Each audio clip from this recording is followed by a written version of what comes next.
여러분 안녕하십니까? 수요일 뉴스온 시작하겠습니다. 지금 국회 본회의장에서는 한덕수, 최상목 두 권한대행이 제2요구권, 즉 거부권을 행사해 국회로 돌아온 8개 법안에 대한 재표결 절차가 진행되고 있습니다. 내란 특검법과 김여사 특검법 등 이른바 쌍특검법의 표결 결과가 주목되고 있는데요. 이 소식은 속보가 들어오는 대로 바로 전해드리도록 하겠습니다. 네. 어젯밤 서울 서부지법이 윤 대통령 체포영장을 다시 발부했죠. 대통령 측이 조금 전 반발하는 입장을 냈습니다. 서부지법이 발부한 영장에는 응할 수 없다는 건데 중앙지법에서 체포나 구속영장이 발부되면 따르겠다는 주장을 내놨습니다. 취재기자 연결합니다. 김철희 기자. 네, 고위공직자 범죄수사처입니다. 네, 우선 대통령 측 기자회견 내용 정리해 주시죠. 네, 윤 대통령 측 윤갑근 변호사 등은 오늘 낮 1시 40분쯤부터 1시간가량 기자 간담회를 열었습니다. 여기서 대통령 측은 공수처가 사전 구속영장을 청구하거나 기소하면 절차에 응하겠다고 밝혔는데요. 다만 단서를 붙였습니다. 관할이 없는 서부지법에서 이루어지는 절차에 응할 수 없고 꼭 중앙지법을 통해야 한다는 겁니다. 대통령 측은 서부지법에서 발부한 체포영장은 받아들일 수 없다는 입장이 확고합니다. 앞서 서부지법은 2차례 대통령 체포영장을 발부했고 관련 이의 신청은 기각했는데요. 서부지법에서 구속영장이 청구되면 분리할 수 있다는 판단을 내린 것으로 보입니다. 하지만 공수처 관계자는 법과 원칙에 따라 수사한다는 방침에 변함이 없다면서 대통령 요구에 따를 뜻이 없음을 분명히 했습니다. 그리고 어제 대통령 도피설도 제기가 됐었는데 여기에 대해서도 선을 그었다고요? 네, 앞서 야권에서는 윤 대통령이 체포영장 집행을 피해 이미 다른 곳으로 도주했다는 의혹을 제기했었는데요. 변호인들이 어제 저녁 관저에서 대통령을 뵙고 나왔다면서 관련 의혹을 거짓 선전 선동으로 규정했습니다. 계엄 선포가 정당했다는 주장도 굽히지 않았는데요. 윤석열 대통령이 국정의 어려움을 알리고자 계엄을 선포했고 투입된 군인도 280명 정도에 불과하다고 주장했습니다. 검찰은 국회와 그 주변에 투입된 군경이 2,500명이 넘었고 대통령 이를 통해 국회 기능을 마비시키려고 했다고 판단한 바 있습니다. 지금까지 고위공직자 범죄수사처에서 YTN 김철입니다. 네, 전해드린 대로 대통령 측이 체포영장에 응하지 않겠다는 입장을 밝힌 가운데 경찰은 특별한 입장 없이 영장 집행 계획을 고심하고 있습니다. 경찰은 소환에 불응하고 있는 박종준 경호처장과 김성훈 경호처 차장에게 3차 소환 통보를 했는데 이번에도 거부할 경우 체포영장 신청을 고민할 것으로 보입니다. 관련해서 취재기자 연결해보겠습니다. 양동훈 기자. 네, 경찰청 국가수사본부에 나와 있습니다. 네, 대통령 측이 체포영장에 적법하지 않아서 응할 수 없다 이런 입장을 거듭 밝혔는데 경찰 반응이 나왔습니까? 네, 윤 대통령 측이 기자 간담회를 열고 무효인 체포영장에 응할 수 없다고 밝혔는데 경찰 특별수사단은 이에 대해 별다른 반응을 보이지 않고 있습니다. 이와는 상관없이 어제 발부된 체포영장 집행 계획에 대해 고심을 거듭하고 있는 것으로 보입니다. 아직 구체적인 일정이나 세부적인 내용이 확인되지는 않고 있지만 경찰은 줄곧 2차 체포영장 집행에 강한 의지를 드러내온 만큼 다양한 방법을 고민하는 것으로 보입니다. 앞서 공수처가 인력 부족 등을 이유로 물리력 동원에는 한계가 있다고 인정한 만큼 이번 2차 체포영장 집행 세부 계획은 경찰이 주도해 수립할 것으로 전망되는데요. 우선 경호처가 버스 여러 대를 동원해 관저로 향하는 입구를 봉쇄하고 관저 주변에 원형 철조망을 설치하는 등 경계를 강화한 만큼 어떻게 뚫고 들어갈지 고민하는 것으로 보입니다. 경찰은 또 경호처가 이번에도 영장 집행을 저지한다면 경호처 직원을 현행범 체포하는 방안도 검토하겠다고 경고했습니다. 경찰은 2차 영장 집행에서 대규모 인력을 투입할 가능성도 큽니다. 특히 형사기동대 등 더 강한 물리력을 동원할 가능성도 제기되는데 다만 특공대 투입은 자칫 대규모 충돌 우려가 있어서 신중히 검토하는 것으로 보입니다. 특수공무집행방해 혐의로 입건된 경호처장 등 경호처의 주요 간부들은 줄줄이 소환에 불응하고 있죠.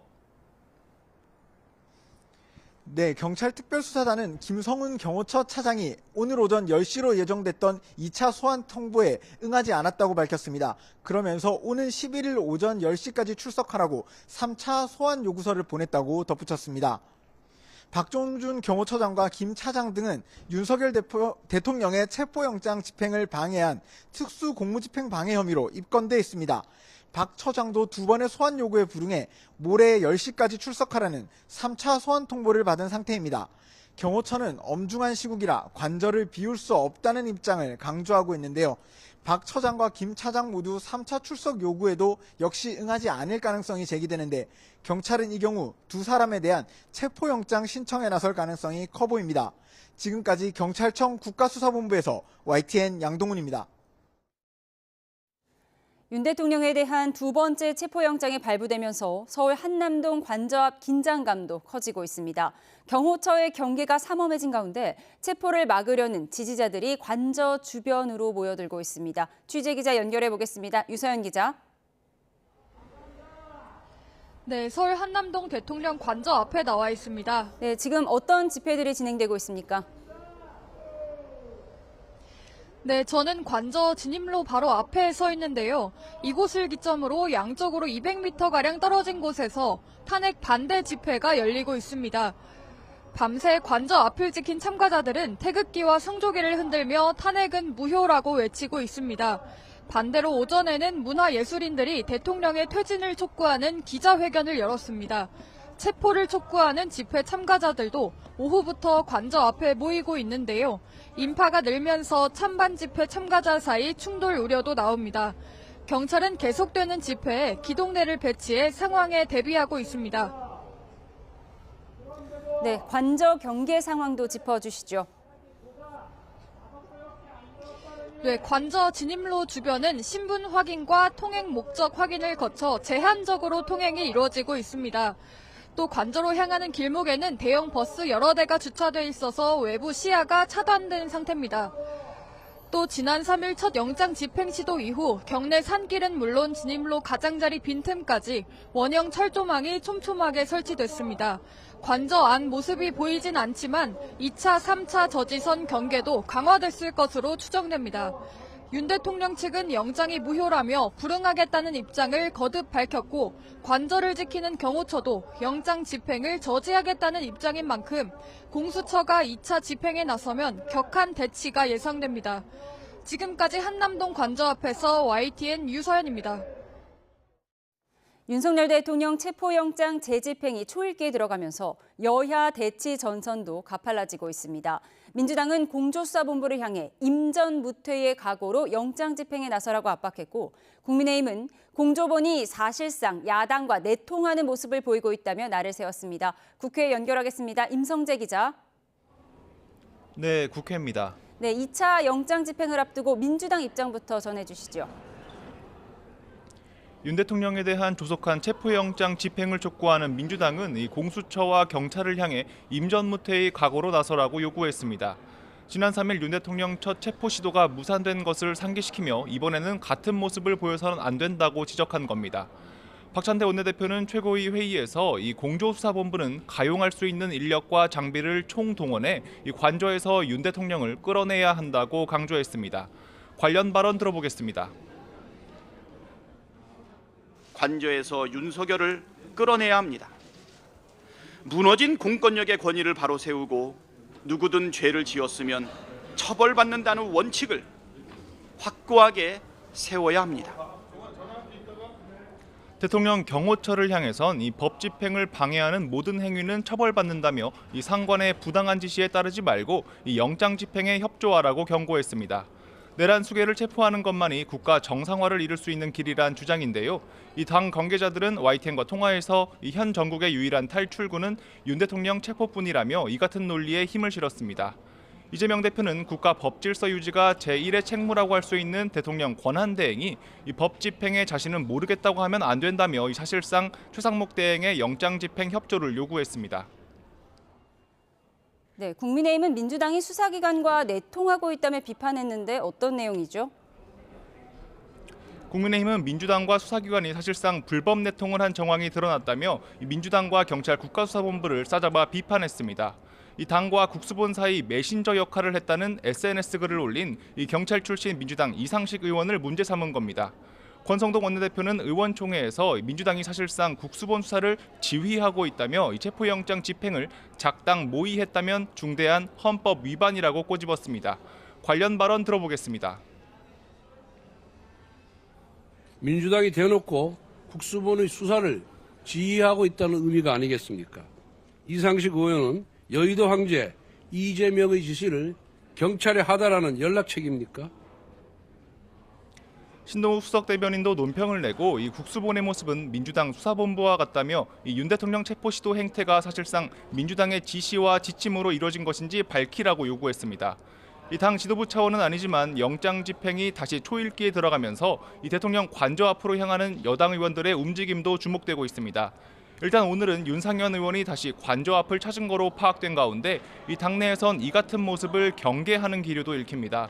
이 소장파로 꼽히는 김재섭 조직부총장은 CBS 라디오 인터뷰에서 이 당이 대통령을 수호한다거나 이 광장으로 뛰어들어가는 인상을 주면 안 된다고 강조했습니다. 이에 윤 대통령을 중심을 두고 이 분열상을 보이는 것 아니냐는 분석도 나오는데 이 당 핵심 관계자는 YTN과 통화에서 이 분화라기보다는 다양한 입장이 존재하는 거로 이해해달라고 설명했습니다. 앞서 관저 앞을 찾았던 한 영남권 초선 의원은 YTN에 이 당에는 반의와 절의, 즉 이재명 대표는 절대 안 된다는 공감대가 있을 뿐이라며 이 당 분열이라는 분석엔 선을 그었습니다. 네, 국회에서는 내란 특검과 김여사 특검법을 비롯한 제2요구 법안들이 재표결에 붙여졌는데 결과 나왔습니까? 예, 말씀처럼 국회는 조금 전 본회의에서 이 쌍특검법과 농업사법, 국회법 등 8개 법안을 재표결했습니다. 윤 대통령 탄핵소추 뒤 권한대행 체제에서 이 제2요구권이 행사된 법안들인데요. 아직 표결 결과는 나오지 않았습니다. 앞서 본회의 전 국민의힘은 의원총회에서 이 부결 당론을 유지하기로 뜻을 모았는데 이 결과대로 특검법 저지에 성공할지 주목됩니다. 관련 발언 들어보겠습니다. 기존의 위헌 위법성이 그대로 있고 이게 너무 큰 문제를 일으킬 수 있는 법안이라서 당론 유지했습니다. 부결입니다. 다만 여당 내에서도 내란 특검 등에 대한 수정 대안을 제시해야 한다는 목소리가 나오는 만큼 앞으로 관련 논의를 이어갈 것으로 보입니다. 민주당의 경우 특검법에 반대하는 건 내란 동조와 다름없다는 입장인데 이 특검법 부결 시 여당과 대화에 나설지 주목해 볼 만한 대목입니다. 이 관련 발언도 들어보겠습니다. 만약 내란 특검법 재의결을 반대한다면은 국민의힘은 스스로 내란 당임을 인정하는 것이란 것을 명심하십시오. 일각에선 여당 내 수정안 의견은 소수에 지나지 않을 뿐이어서 이 양당이 서로 만족할 만한 결과에 이르긴 어려울 거란 부정적 전망도 나옵니다. 이 표결 결과는 조만간 전해드리도록 하겠습니다. 지금까지 국회에서 YTN 임성재입니다. 네, 잠시 전에 이 자막으로도 전해드렸는데요. 최상목 대통령 권한대행이 윤 대통령 체포영장 집행과 관련해서 물리적 충돌이 절대 없어야 한다면서 처음으로 입장을 공식 언급했습니다. 자, 관련 내용 들어보겠습니다. 체포영장 집행과 관련하여 간곡히 말씀드립니다. 어떤 경우에도 시민들의 부상이나 정부기관 간 물리적 충돌 등 불상사가 절대 없도록 만전을 기해 주시기 바랍니다. 2월 중 관계부처 합동으로 비상수출 대책을 수립하고 중소, 중견기업에 최대 100조 원의 무역보험을 공급하겠습니다. 국회와 협의하여 11차 전력수급 기본계획을 조속히 확정하겠습니다. 온누리 상품권을 역대 최대 규모인 5.5조 원 발행하고 동행축제를 계절별로 개최하여 5조 원 매출을 달성하겠습니다. 소상공인에게는 전환보증 3.2조 원을 확대 공급하는 한편 회생 파산 패스트트랙을 마련하고 전국 30개 소상공인 채무조정센터를 설치하겠습니다. 중소기업 환율 안심 프로젝트를 도입하여 고환율로 어려운 중소기업에 최대 1.5조 원을 지원하고 중소기업 AI 확산법 제정도 추진하겠습니다. 실물 경기 회복을 위한 역대 최대 수준의 정책금융 248조 원을 상반기 최대 60%까지 신속하게 집행하겠습니다. 기업 밸류업 추진을 가속하기 위해 상장 유지 조건 완화, 상장 폐지 절차 효율화를 포함한 상장 폐지 제도 개선 방안을 2월까지 조속히 마련하겠습니다. 정치활동 불법 후원금을 받은 혐의로 송영길 전 민주당 대표가 1심에서 징역 2년을 선고받고 법정 구속됐습니다. 다만 수사에 발단이 된 민주당 전당대회 돈봉투 의혹에 대해서는 무죄 판단이 나왔습니다. 취재기자 연결해서 자세히 들어보겠습니다. 자, 권준수 기자, 송 전 대표 1심 선고 내용 구체적으로 전해주시죠. 네, 본인의 정치 활동을 지원하는 연구소를 통해 후원금 명목으로 불법 정치 자금을 수수한 혐의를 받는 송영길 전 민주당 대표에게 1심에서 징역 2년이 내려졌습니다. 송 전 대표가 지난 2020년 1월부터 2년 가까이 후원받은 액수는 무려 7억 6,300만 원으로 정치자금법에서 정한 연간 한도 1억 5천만 원의 5배가 넘는데요. 서울중앙지방법원은 정치자금법 위반 혐의로 1심 징역 2년을 선고하며 송 전 대표를 법정 구속하기도 했습니다. 재판부는 비영리 법인 등 공익을 위해 만든 연구소를 이용해 정치자금법 규정을 피해갔다며 송 전 대표가 과거에도 정치자금을 받고 처벌받은 전력도 있어서 법을 어길 경우 발생하는 피해에 대해서도 잘 알고 있었을 거라 판단했습니다. 그리고 재판 과정에서 후원금 내용을 알지 못한다는 등 혐의를 부인하고 반성하는 모습을 보이지 않았다고 지적했습니다. 수사에 발단이 된 민주당 전당대회 돈봉투 의혹에 대해서는 무죄 판단이 나왔죠? 그렇습니다. 오늘 선고에서 민주당 전당대회 돈봉투 살포 의혹에 대해선 무죄 판단이 나왔습니다. 법원은 검찰이 제시한 증거가 대부분 위법하게 수집됐다며 혐의 입증을 위한 능력을 상실했다고 봤는데요. 송 전 대표는 지난 2021년 민주당 전당대회에서 당대표로 뽑히기 위해 6천여만 원이 든 돈봉투를 당내 국회의원 등에게 나눠준 혐의를 받았습니다. 송 대표는 오늘 법정에 출석하면서도 그동안 30번이 넘는 재판 과정에서 돈봉투 의혹과 관련해 직접적인 증거가 나온 게 없다며 혐의를 부인했습니다. 검찰은 지난 결심 공판에서 사건의 최대 수혜자이자 최종 결정권자인 송 대표가 가장 큰 형사 책임을 부담해야 한다며 징역 9년과 벌금 1억 원을 구형한 바 있는데요. 검찰은 돈봉투를 받은 것으로 의심되는 다른 야당 현역 의원 6명에 대해서도 수사를 이어가고 있습니다. 지금까지 서울중앙지방법원에서 YTN 권준수입니다. 네, 여야는 국회 본회의에서 내란 특검과 김건희 여사 특검법 등 이른바 쌍특검법 재표결을 진행했습니다. 자, 관련해서 국회로 지금 한번 가보도록 하겠습니다. 부결되었음을 선포합니다.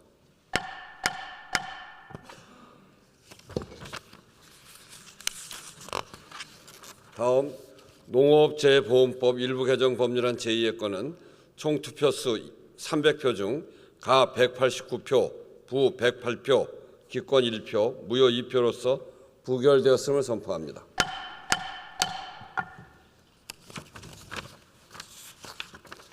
다음 농업재해대책법 일부 개정 법률안 제2의 건은 총 투표수 300표 중 가 191표, 부 108표, 기권 1표로서 부결되었음을 선포합니다.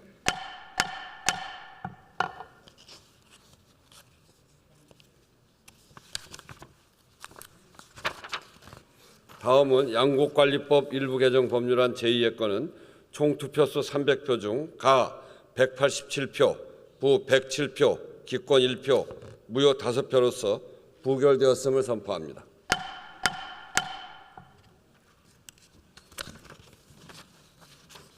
다음은 농산물 유통 및 가격 안정에 관한 법률 일부 개정 법률안 제2의 건은 총 투표수 300표 중 가 190표, 부 108표, 기권 1표, 무효 1표로서 부결되었음을 선포합니다.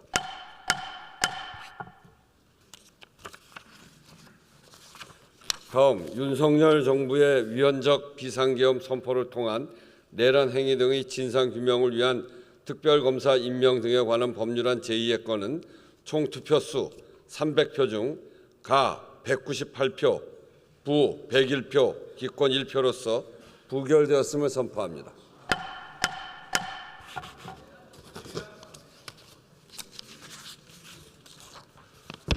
다음 윤석열 대통령 배우자 김건희의 주가 조작 사건 등의 진상규명을 위한 특별검사 임명 등에 관한 법률안 제2의 건은 총 투표수 300표 중 가 196표, 부 103표, 무효 1표로서 부결되었음을 선포합니다.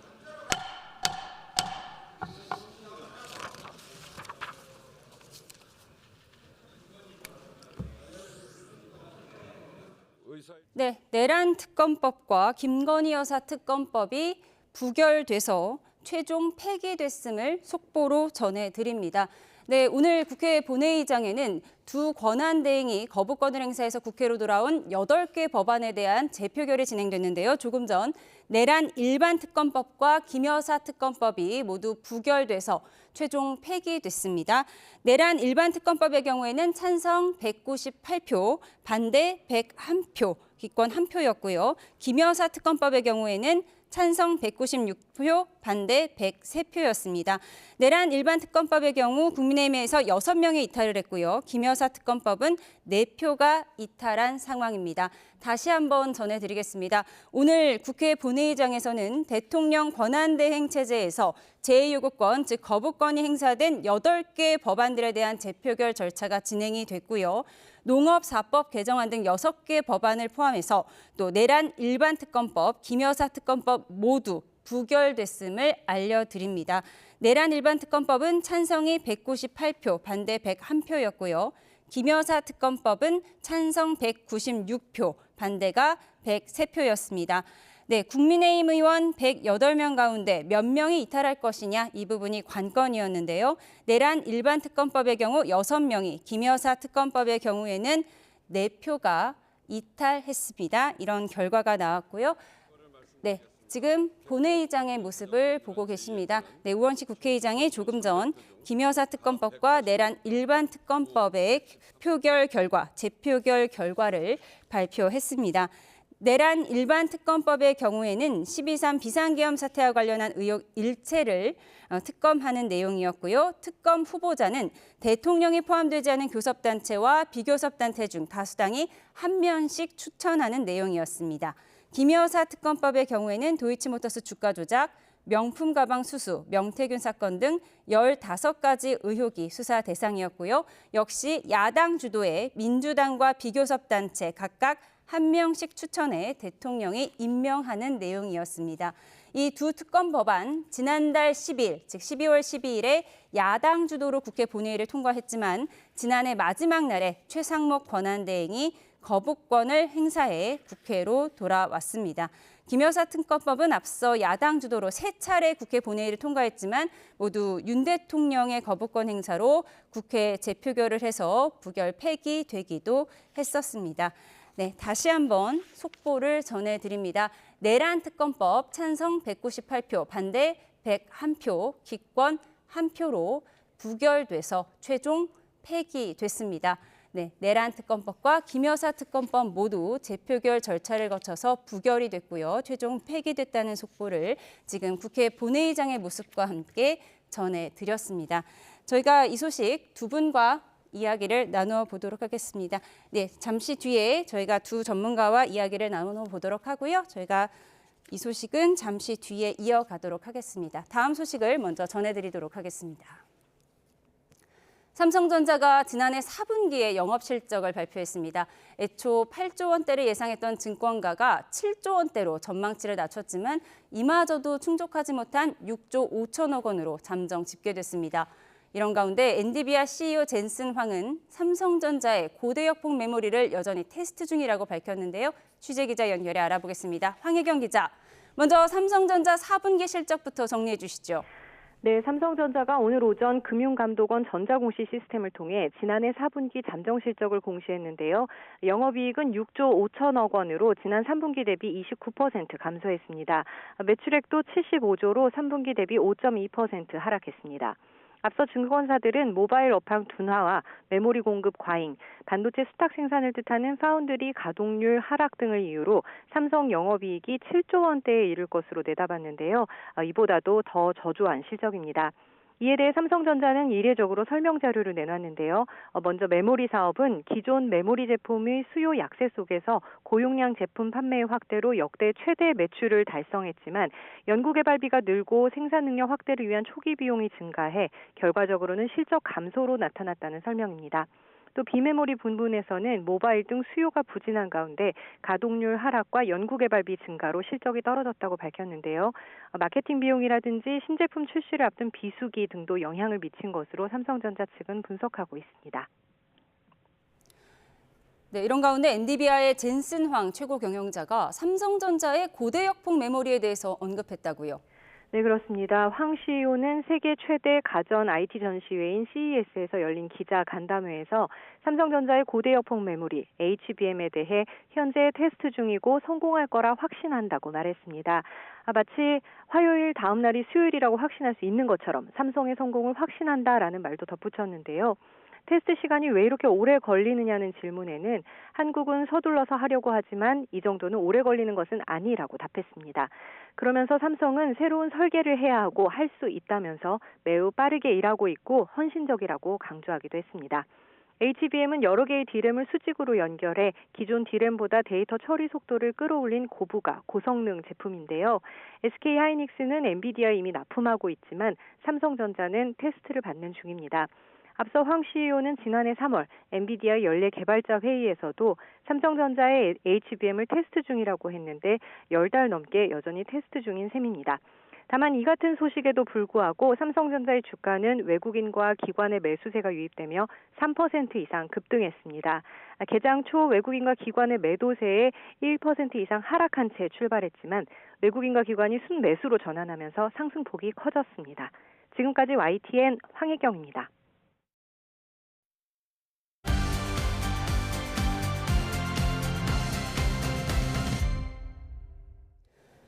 정치의 겉과 속을 들여다보는 정치온 시작합니다. 오늘 이른바 쌍특검법에 대한 재표결이 있었습니다. 그리고 대통령에 대한 2차 체포영장 집행도 임박한 만큼 국회에서는 긴장 분위기가 어느 때보다 고조되고 있습니다. 김재원 전 국민의힘 최고위원, 신현영 전 민주당 의원과 함께 다각도로 분석해보겠습니다. 두 분 어서 오세요. 네, 조금 전에 속보로 전해드렸는데 쌍특검법이 결국 부결이 돼서 최종 폐기가 됐는데 예상한 결과인가요? 당연히 예상했던 결과입니다.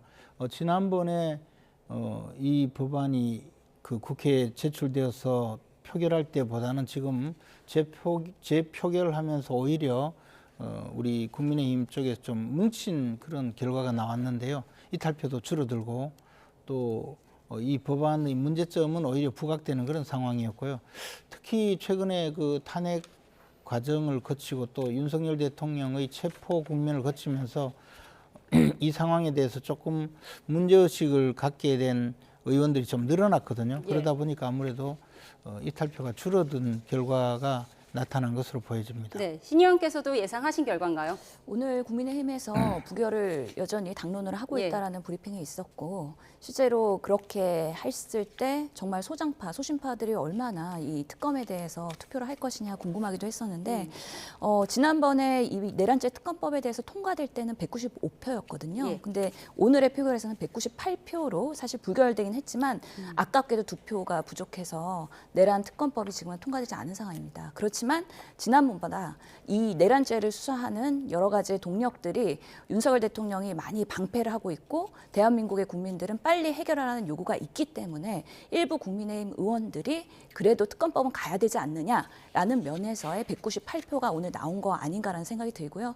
또 최근에 그 김건희 여사의 숙대 석사 논문에 대한 문제점들이 드러나지 않았습니까? 그렇기 때문에 김건희 여사의 특검법도 이번에는 부결됐지만 국민적 요구는 여전히 살아있기 때문에 또 재발이 되면 언젠가는 사실은 할 수밖에 없는 수순에 있지 않나라는 생각이 듭니다. 네, 김 여사 특검법의 경우 이번에 4번째로 지금 표결 절차, 재표결 절차를 진행을 한 건데 앞서 이탈표 규모를 보면 1표, 4표, 6표였다고 해요. 오늘은 4표였던 것 같거든요. 이 이탈표 규모에 대해서는 어떻게 파악하세요? 사실 지금 실시간으로 대한민국의 정치의 지금 뉴스와 현안들이 바뀌고 있기 때문에 내란죄를 해결하는 것이 가장 우선순위다라는 국민적 그런 니즈가 있는 것이고 이런 윤석열 대통령의 그런 비상경의 문제, 그러다 보면 정권의 문제, 그 이후에는 김건희 여사의 여러 가지 그런 불법적인 부분에 있어서의 그동안 묻혀놓던 것들이 특검을 통해서 진행이 될 수밖에 없다라는 여러 가지 판단이 있어서 일부에서는 그 특검법의 김건희 여사 건은 추후에 필요성을 생각을 하고 약간의 그런 판단이 달리하지 않았는가라는 생각이 들기는 하는데요.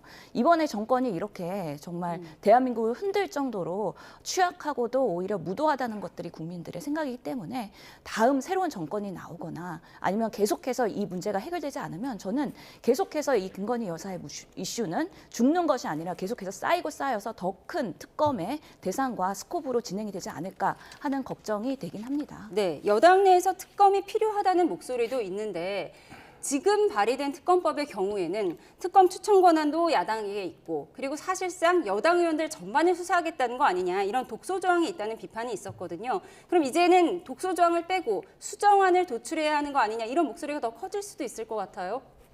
뭐 실제 수정안 이야기가 있었죠. 그리고 이 법안은 사실 지금 이른바 내란 특검법의 경우에는 내란죄로 수사기관이 저렇게 앞을 다투어서 서로 수사를 하겠다고 나서고 있는 입장이고 뭐 심지어는 경찰에서는 특공대까지 투입하겠다는 이 법적인 이야기가 아닌 그런 강압적인 이야기까지 나오고 있는 이 판에 그 내란죄를 수사하겠다는 특검이 새로 출범하겠다고 하는 것 자체가 좀 이해가 되지 않지만 거기다가 이 특별검사는 민주당이 사실상 임명하겠다는 그런 주장이거든요. 그러면 지금 기존에 열심히 수사하고 있고 과도하게 수사하고 있고 심지어는 청부 수사를 하고 있다고 의심을 받고 있는 수사기관들이 수사를 하는데 거기다가 또 그것도 모자라서 민주당에서 특별검사를 임명해서 수사를 하고 만약에 그 수사 결과가 나오면 그것을 탄핵 심판 과정에 또 제출을 해서 자신들의 정치적인 이해관계에 도움을 얻겠다는 그런 태도거든요. 그러니까 뭐 특검법에서 이 내란 특검은 용인되어서는 안 되죠. 그리고 김건희 여사 관련된 특검법도 내용이 비슷합니다. 김건희 여사 한 사람뿐만이 아니고 온갖 가지 그 뭐 심지어는 당의 공천 과정까지 명태균 15가지 의혹을 수사 대상으로 삼고 있죠. 명태균 사건이라는 이름으로 수사를 하겠다 뭐 이렇게 해서 결국은 국민의힘의 이 공천 과정도 몽땅 수사를 하겠다는 식의 그 내용으로 수사를 진행하려고 하면서 민주당이 특별검사를 임명하겠다고 하니 정상적인 사고 구조가 아니라고 봅니다. 그래서 이렇게 할 바에는 차라리 수사의 대상도 좀 현실적으로 맞게 바꾸고 국민들이 원한다면 의구심을 갖고 있는 수사를 해야 되지 이런 식으로 수사를 해서는 안 된다고 해서 수사 대상과 그리고 특별검사를 임명하는 것도 중립적이고 공정하게 임명해라. 그런 방식으로 특검법 개정 특검법의 대안을 마련하자는 목소리는 있는데요. 지금 민주당이 보여주고 있는 이 태도는 그런 생각이 전혀 없고 오로지 자기들이 특별검사를 임명해서 자기들이 원하는 수사 결과를 내놓겠다는 그런 의지이기 때문에 별로 서로 간에 대화가 되지 않을 거라고 봅니다. 네, 서로 간에 대화가 되지 않을 거라고 보셨는데 민주당은 이번에 쌍특검 법안이 부결되면 외환 유치 혐의를 넣어서 더 강력하게 특검 법안을 발의하겠다 이런 얘기도 나오는데 수정 법안이 나올까요? 더 강력한 법안이 나올까요? 우선은 민주당 발에 그런 재발의가 이루어질 텐데 어디까지를 지금 내란 특검으로 할 것이냐에 대해서는 사안들이 새롭게 나오면 나올수록 커질 수밖에 없다라는 생각입니다. 그래서 오늘 민주당의 최고위원회 이후에 대변인의 브리핑으로 인해서 기자의 질문이 있었을 때 그러면 외환죄, 즉 이번에 그 노상원 전 사령관의 수첩에서 나온 얘기가 NNL 그리고 북한 공격 그래서 자극 이런 워딩들이 나왔거든요. 분명히 이런 북한을 자극해서 국지전을 유발하려고 했었던 이번 비상계엄에서의 연계성에 대해서도 수사가 되고 있기 때문에 사실관계의 파악이 필요하다는 거 하나랑 또 예전에 한기호 의원의 그 핸드폰이 메시지로 유출되면서 됐던 내용들이 사실 대통령실에 전달하는 내용이었는데 우크라이나와 협력이 된다면 이 북한의 그 파병병을 공격을 해서 심리전을 유도해라라는 부분이 있었고 그랬던 한기호 의원이 추후 국방부 장관의 후보자로 검토가 됐던 사실이 드러났지 않습니까?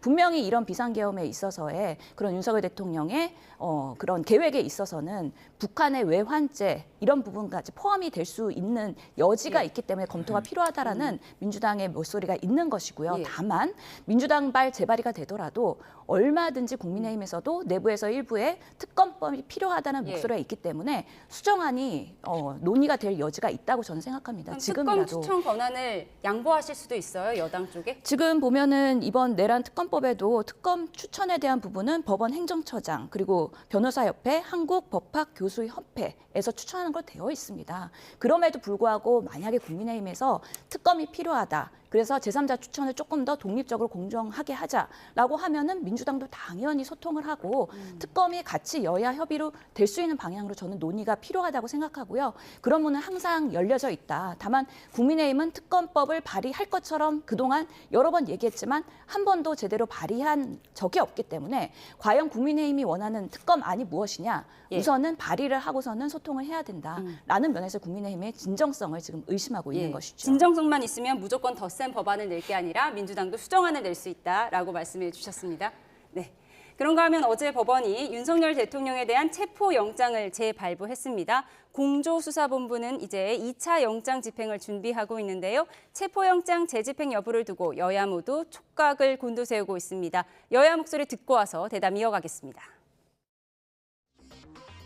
내란 속의 체포는 내란을 빨리 진압하고 국가 정상화를 이루는 길입니다. 가용 가능한 인력과 장비를 총동원해서라도 관저에서 윤석열을 끌어내야 합니다. 무너진 공권력의 권위를 바로 세우고 누구든 죄를 지었으면 처벌받는다는 원칙을 확고하게 세워야 합니다. 정당한 법 집행을 방해하는 자는 누구든 현행범으로 체포하십시오. 경호처 경호관들에게도 경고합니다. 법 집행을 방해하는 모든 행위는 불법이므로 반드시 처벌받습니다. 사실 영장을 청구하고 발부받고 집행하고 이런 총 과정이 다 대한민국의 사법 시스템이 붕괴되고 있다라는 것을 생생하게 실감나게 느끼고 있습니다. 정당한 수사권을 가진 기관이 정당한 영장을 가지고 오시면 되는 거 아닙니까? 왜 이렇게 잘못된 영장을 만들어가지고 법적 논란이 많은 영장을 가지고 왜 이런 식으로 무슨 한 사람 개미작전 하듯이 생포하겠다고 총 맞고 생포하라고 그러고 도대체 이게 나랍니까? 이게 네, 여야 발언 수위가 높아지고 있는데 어제 국회에 출석한 오동훈 공수처장은 2차 집행이 마지막이라는 각오로 철두철미하게 준비하겠다고 했습니다. 네, 2차 체포영장 집행의 모습이 어떻게 될지 궁금해지는데 뭐 인해 전술로 차벽을 넘겠다 이런 얘기도 나오더라고요. 근데 이제 지금 이야기하고 있는 사람들 뭐 오동훈 공수처장부터 체포를 한 번도 해본 적이 없는 사람 같아요. 그러니까 지금 피의자 체포에 나서본 사람이 할 수 있는 말을 하지 않고 있어요. 사실 좀 이런 말 드리면 죄송하지만 좀 잡범이라고 불리는 분들 그런 분도 체포하러 가면요 아파트 안에서 문 잠그고 저항만 해도 그 함부로 체포할 수가 없어요. 왜냐하면 뭐 자해를 한다든가 또는 아파트에서 뛰어내린다든가 이런 문제가 있기 때문에 그래서 굉장히 신중에 신중을 기하는 것이 체포작전인데 지금 그 대통령 관저가 사실 굉장히 좁은 장소거든요. 그리고 그 장소 안에 들어갈 수 있는 사람들도 한정되어 있고 그런데 무슨 인해 전술이니 뭐니 이야기해봤자 다 소용없는 이야기고 어차피 실패할 것이다라고 그리고 보세요? 또 하나는 아니 저는 그 이야기가 아니고 예. 대통령 경호처도 나름대로 자신들이 하고 있는 업무 역할이 대통령 경호법에 관한 대통령 경호법에 의한 경호 행위예요. 그리고 거기에도 법적으로 정해진 그 절차가 있고 더 나아가서 대통령 경호처 직원들에게도 일부는 특별사법 경찰관들이 배속되어 있기 때문에 만약에 그 경호 행위에 저항하는 그런 경우에는 또 체포할 수도 있어요. 그래서 이게 이 양쪽의 국가기관에서 이렇게 서로 자신의 업무 영역을 수행하기 위해서 다투다가 보면 큰 충돌이 일어날 수 있는데 그런 내용 없이 마구 저렇게 이야기하는 것 자체가 잘못이고 두 번째는요 이게 수사기관에서 체포를 하는 것 자체가 체포를 해와서 조사하는 것이 목적이거든요. 체포가 유일한 목적이 아니란 말이에요. 근데 지금 뭐 끌어내라 뭘 체포를 해라 이런 것으로 계속 가기 때문에 이런 문제가 벌어지는데 저는 대통령이 출석해서 조사를 받지 않는다고 해서 체포에만 나서서 불상사가 일어나는 것은 더 큰 문제라고 생각을 합니다. 그래서 대통령의 출석을 요구하고 체포를 하려면 공수처법에 정해진 재판관할인 서울중앙지법에서 정상적인 체포영장을 발부를 받아서 체포를 나서거나 또는 말씀하신 내용이 얼마 전에 대통령 측에서 입장을 밝힌 내용과 같거든요. 저는 지금 지난주에도 와서 이야기를 했었는데요. 그래서 이런 것이 아니라 불법적인 의혹을 제기하고 있는 당사자가 있으면 이게 저항이 있을 수밖에 없고 그 저항이 있으면 이 수사가 지금 제대로 진행이 되지 않을 수 있거든요. 그래서 저는 경찰이나 또는 공수처가 과도한 지금 그 체포 쇼를 하고 있는데 빨리 이 법적인 논란이 제기되지 않는 여러 가지 방법으로 이 문제를 해결하는 것이 맞다고 봅니다. 민주당에서는 윤 대통령 빨리 체포하고 끌어내려라 이렇게 주장하고 있습니다. 격한 발언이 오가고 있는데 여러 시나리오 중에서 경호처를 현장에서 체포하겠다 이런 얘기가 나오잖아요. 현실성이 있다고 보세요?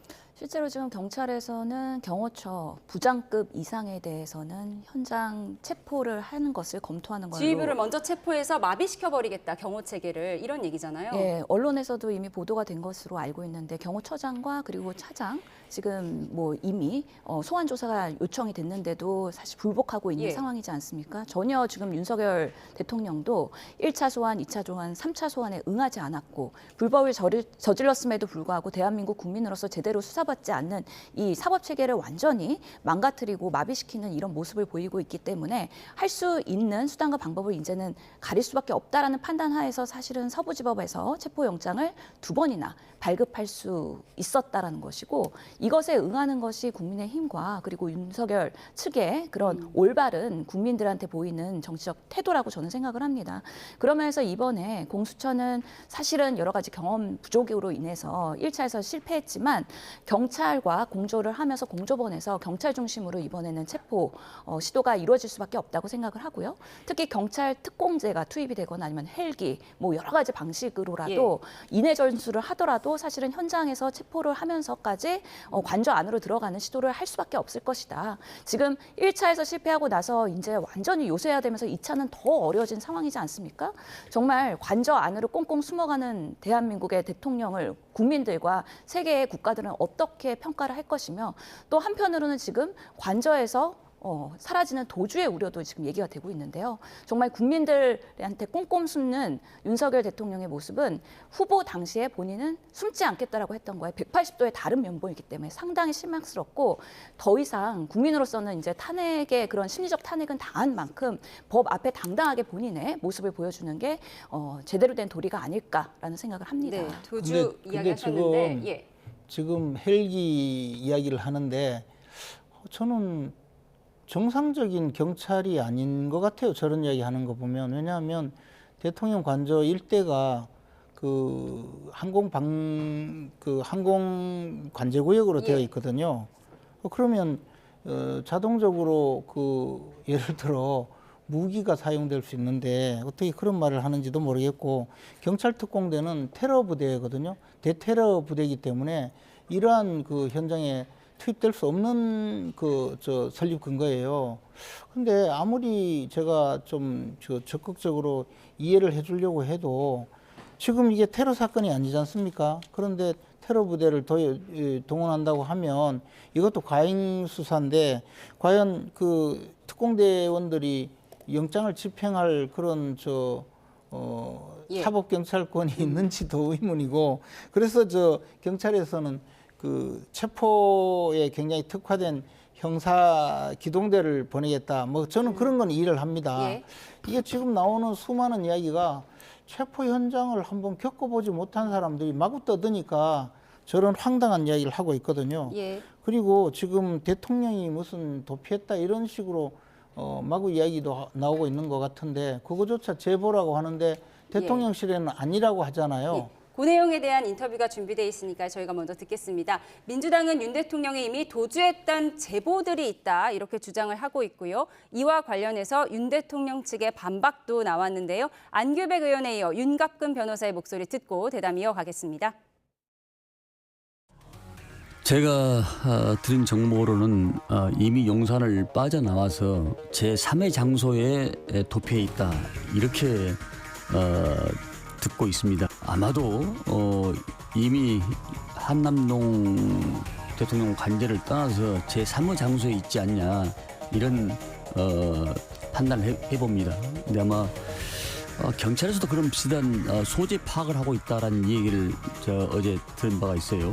네. 이미 한남동 그 관저에 있으면은 굳이 소재 파악을 하고 있다는 얘기를 할 필요가 없지 않겠습니까? 제가 어제 저녁에 분명히 관저에 가서 대통령을 관저에서 뵙고 나왔습니다. 이건 정말 있을 수 없는 거짓 선동이 일어나고 있는 것입니다. 또 특정 목적을 가지고 악의적으로 만들어낸다는 것에 대해서 정말 이게 21세기 법치주의를 지향하고 자유민주주의 국가인 대한민국에서 일어날 수 있는 일인지 참 자괴감이 드는 일입니다. 민주당이 제보를 받았다고 한 이른바 대통령 도주설에 대해서 경찰도 이에 대해 위치를 지속해서 파악 중이라고 밝혔는데요. 사실 그 앞에 지금 시위대가 진을 치고 있고 언론사 카메라가 계속 비추고 있는데 도주는 불가능한 거 아니겠습니까? 그러질 않기를 바랍니다. 사실 제보가 들어와서 우리가 비상계엄도 가능성이 있다 그랬을 때 아무도 믿지 않지 않았습니까? 그럼에도 불구하고 지금 상상하지 못한 일들이 하루하루 발생하고 있는 게 대한민국의 현실이기 때문에 어떠한 제보도 사실은 그렇게 간단하게 흘리기 어려운 것이 또 지금의 작금의 상황이라고 보입니다. 아마 2차 체포영장 시도가 되고 관저까지 진입을 하게 되면 대통령이 안에 계시는지 그렇지 않은지에 대한 사실 확인이 될 것이고요. 아마 그런 뭔가 도주의 모습을 보이는 대한민국의 대통령이 되지 않기를 저희도 바라는 마음으로 여전히 수사에 당당하게 임하는 그런 모습을 기대하고 있는 것도 사실입니다. 예. 아니 근데 윤곽근 변호사는 아니라고 반박을 했고요. 근데 제보가 들어왔다면 그 제보를 확인하면 될 일이지 확인도 안 하고 마구 방송에 나와서 이렇게 떠들고 더군다나 딴 사람도 아닌 대통령이 도주했다고 이야기하면서 한번 확인도 하지 않고요. 그런 식으로 집단적으로 무슨 실성한 사람들도 아니고 이런 식으로 이야기하는 것은 잘못이죠. 더욱이 당사자가 확인을 하고 있잖아요. 직접 만나고 왔다고. 그러면 그 다음에는 조용히 있어야 되지. 그러면 그때까지 또 나중에 체포할 때까지 확인하겠다. 그런 식으로 이야기하는 게 정상적인 발언입니까? 저는 이렇게 하기 때문에 계속 국민들이 민주당에 대해서도 비판하고 비난하는 겁니다. 그냥 민주당 입장에서 좀 정상적으로 모든 일을 처리하면 안 됩니까? 네. 여야 반응이 격해지고 있는데 이런 상황에서 국민의힘은 민주당과 국가수사본부 즉 경찰 간에 불법 내통 정황을 주장하면서 날을 세우고 있는데요. 권성동 원내대표의 목소리 직접 듣고 오겠습니다. 민주당 이상식 의원이 SNS에 민주당과 국수본 간이 메신저 역할을 하느라고 전화기에 불이 났다. 그리고 회의가 이어졌다라고 밝혔습니다. 이게 도대체 무슨 뜻입니까? 민주당이 대놓고 국수본의 수사를 지휘하고 있다는 의미가 아니겠습니까? 이상식 의원은 여의도 황제 이재명의 지시를 경찰에 하다라는 연락책입니까? 네. 국민의힘은 국수본은 국가수사본부가 아니라 민주당 수사본부, 민수본이라는 논평까지 내면서 우종수 본부장의 사퇴까지 거론하고 있는데요. 저희가 관련한 그래픽을 좀 준비했는데 보여주시면 좋을 것 같습니다. 네, 신 의원님, 이상식 의원의 SNS 메시지 부적절한 것으로 보이죠? 아무래도 실수하신 것 같습니다. 그리고 좀 명확하게 해명을 해주셨으면 좋겠습니다. 그래서 실제로 국수본은 행정부이기 때문에 또 이렇게 입법부랑은 독립적인 기관으로 지금 내란 사태에 대한 독립적인 그런 역할을 해야 되는 부분인데 아무래도 경찰 출신의 국회의원이다 보니까 여러 가지 의정 활동을 홍보하는 과정에서 SNS에 조금은 오해를 할 수 있는 소지의 그런 메시지를 포함한 것 같고 이상식 더불어민주당 의원의 페이스북 그래픽을 좀 보여주시면 저희가 보면서 이야기를 나눠보도록 하겠습니다. 페이스북 내용은 보면 이렇습니다. 무지 바빴습니다. 저희 당과 국가수사본부 간의 메신저 역할을 하느라 전화기에 불이 나고 회의가 이어졌습니다. 이런 내용인데요. 저희가 준비되면 보여드리도록 하겠습니다. 그러면 국가수사본부와 메신저 역할을 했다는 거는 경찰과 계속 내통했던 거 아니냐? 이게 국민의힘 주장이잖아요. 그렇게 확대 해석할 필요는 없다고 생각합니다. 사실은 민주당이 요구한다고 해서 국수본이 그대로 움직일 수도 없고요. 지금으로서는 여전히 집권당은 저는 국민의힘이라고 생각하기 때문에 경찰이 그런 상황에서 또 이런 오해를 소지를 일으킬 그런 일들은 서로 간에 조심 오히려 하면 했지 그런 부분은 저는 과잉 해석이라고 생각을 합니다. 다만 국회의원이 의정활동을 하면서 해당 상임위 그리고 해당 부처의 사실관계 확인이나 자료 요청을 할 수가 있는 부분 부분이기 때문에 그런 면에서 조금 더 밀접하게 자료나 사실관계 확인을 할 수는 있습니다. 근데 이렇게 이 내란죄나 비상계엄의 엄중한 시기에 그런 부분들을 또 본인의 홍보를 통해서 이렇게 하는 건 부적절하다고 보고 오히려 국민들한테 이 오해하지 않도록 하는 해명이 필요할 것 같은데 이상식 의원도 그래서 페북 메시지를 수정한 걸로 저도 알고 있습니다. 그래서 이런 부분들은 엄중한 시기에 오히려 더 오해를 사지 않도록 하는 소통 그리고 메시지 이런 것들 매우 신중해야 한다. 저는 그렇게 생각합니다. 네, 경찰 출신인 민주당 이상식 의원의 부적절한 발언에 대해서 저희가 이야기를 나눠봤는데 국민의힘의 경찰 출신 이철규 의원도 조금 부적절한 언행이 있었다고 해요. 우종수 본부장에게 훗날을 생각해라 이런 조언을 했다고 하는데 이건 무슨 의미로 봐야 할까요? 아니 그야 뭐 좀 불공정하게 하지 말라는 의미겠죠. 법적으로 위법한 행위를 하면 나중에 처벌받을 수 있다 그런 이야기 아니겠습니까? 그런데 우종수 본부장은 듣기 거북하다 이렇게 반응을 했다고 합니다. 그렇게 이야기하면 듣기 거북할 수도 있겠죠. 왜냐하면 지금 국가수사본부라는 기구를 만든 이유가요. 수사권을 조정하면서 경찰이 단순히 수사만 하는 기관이 아니고 행정경찰도 많이 있거든요. 보안, 정보, 그리고 예를 들어 시위를 진압하고 네. 또 질서 유지를 하는 경비 이런 여러 가지 업무가 있기 때문에 그중에 수사 업무를 독립시켜서 이 국가수사본부장은 경찰청장의 지휘도 받지 않도록 예. 엄정 중립하고 독립적으로 업무를 수행하게 그렇게 하는 겁니다. 그런데 지금 국수본이 보여주고 있는 여러 가지 행위는요, 사실 굉장히 중립성을 손상시키고 있다.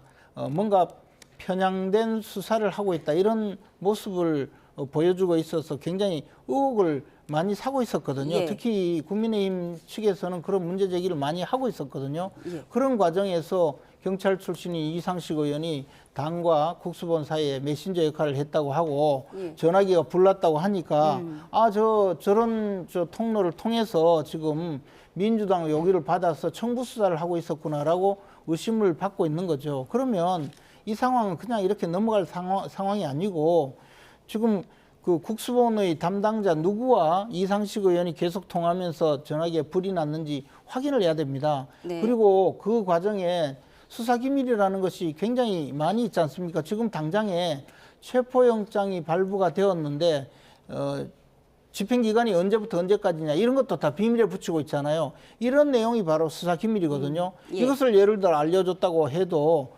공무상 비밀 누설죄입니다. 이런 내용으로 형사처벌을 받아야 될 일이기 때문에 이것은 단순히 그냥 넘어가고 SNS에 글 하나 삭제하고 넘어갈 일이 아니고 속히 수사를 해야 될 입장이라는 거죠. 그리고 경찰이 지금 보여주고 있는 사법권도 제대로 확보되지 않은 특공대를 투입한다 이런 이야기하는 것 자체가 청부수사라는 그 의심을 강하게 사는 거기 때문에 이런 지금 그 이상식 의원의 SNS 글 자체가 그런 전말이 예. 드러난 것이기 때문에 수사를 해야 된다고 봅니다. 예, 오해를 불러올 수 있는 경찰 출신 여야 의원들의 발언을 짚어봤는데요. 어제 법제사법위원회 현안 질의에서도 부적절한 발언이 논란이 됐습니다. 정청래 위원장의 발언 듣고 오시죠. 내란죄를 형사재판하는 법원에서 윤석열은 사형을 당할 거예요. 선고 당할 거예요. 그러니까 헌법재판소에서 내란죄를 헌법으로 판단한다고 해서 너무 걱정 안 하셔도 돼요. 윤석열은 법원에서 내란죄로 사형 선고 받을 거예요.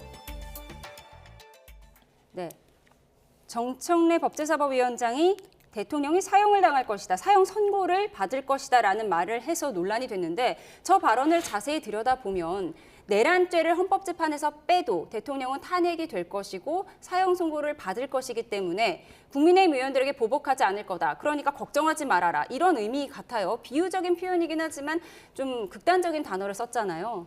어제 법제사법위원회에서는 결국에는 이 대통령의 탄핵 소추에서 내란죄를 포함할 것이냐 아니면 내란 행위로 변경할 것이냐에 대한 공방이 이루어졌고 정청래 위원장이 이것을 정리하는 과정에서 헌재에서는 헌법에 대한 내용을 준용을 하고 실제로 이런 내란죄에 대해서는 형법에 준해서 재판장에서 아마 내란죄에 대한 처벌을 받을 것이다. 실제로 내란죄가 인정이 되면 무기징역 아니면 사형 아니겠습니까? 그런 면에서의 법의 심판을 제대로 받으면 된다라는 의미에서의 이야기를 했는데 사형이라는 단어가 언급이 되면서 좀 더 사회적인 파장을 가져온 거라고 생각을 합니다. 그래서 이 내용의 발언의 방점은 윤석열 대통령이 사형을 당할 것이다가 아니라 헌재에서의 탄핵소추 안에서의 내란 행위가 포함됐기 때문에 내란죄로서의 뭔가 검증에 대해서 국민의힘 의원들이 너무 걱정하지 말고 재판에서 사법의 심판을 제대로 받으면 된다라는 것으로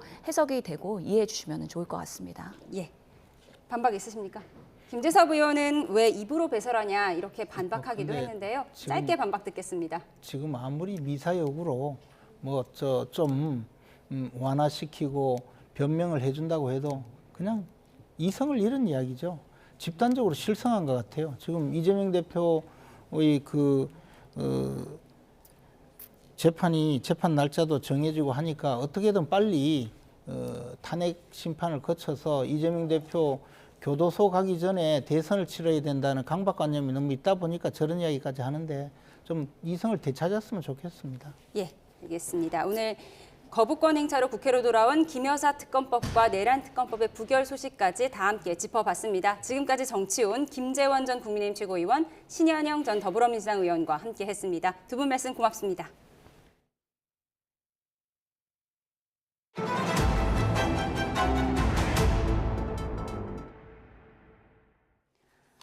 서울을 포함한 수도권과 중부 지역에 한파특보가 내려졌습니다.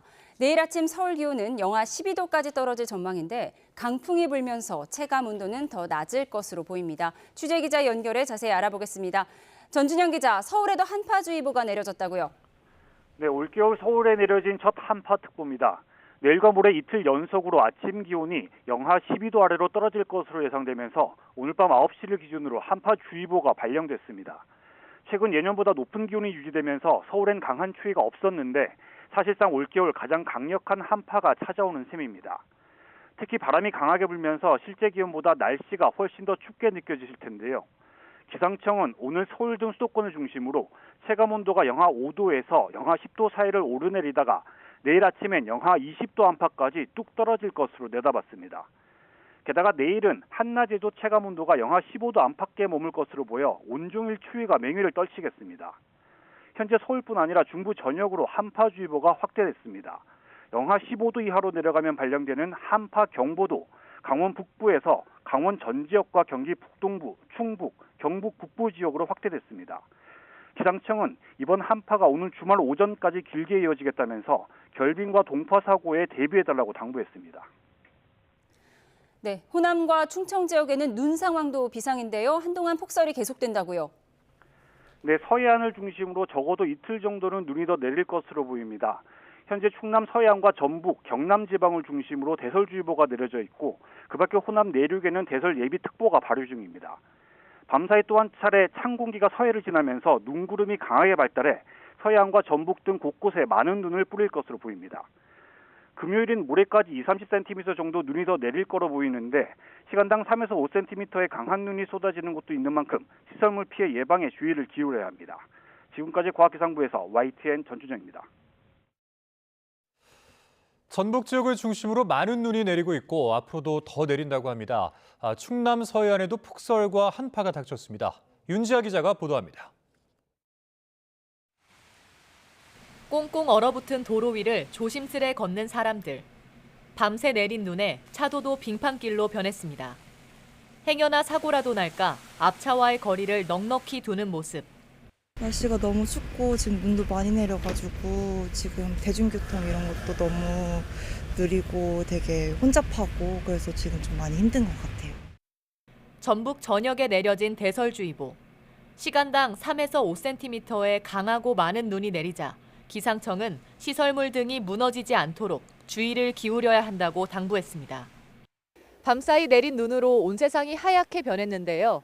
금요일까지 전북에는 최대 30cm의 눈이 더 쌓일 예정입니다. 큰 인명피해는 없었지만 곳곳에서 사고가 잇따랐습니다. 정읍에 사는 60대 남성 1명이 대피했는데 습설 탓에 거주하던 비닐하우스가 무너질 우려가 있어 지인의 집으로 대피한 것으로 알려졌습니다. 전주와 고창, 장수에서는 눈길 미끄럼 사고도 이어졌습니다.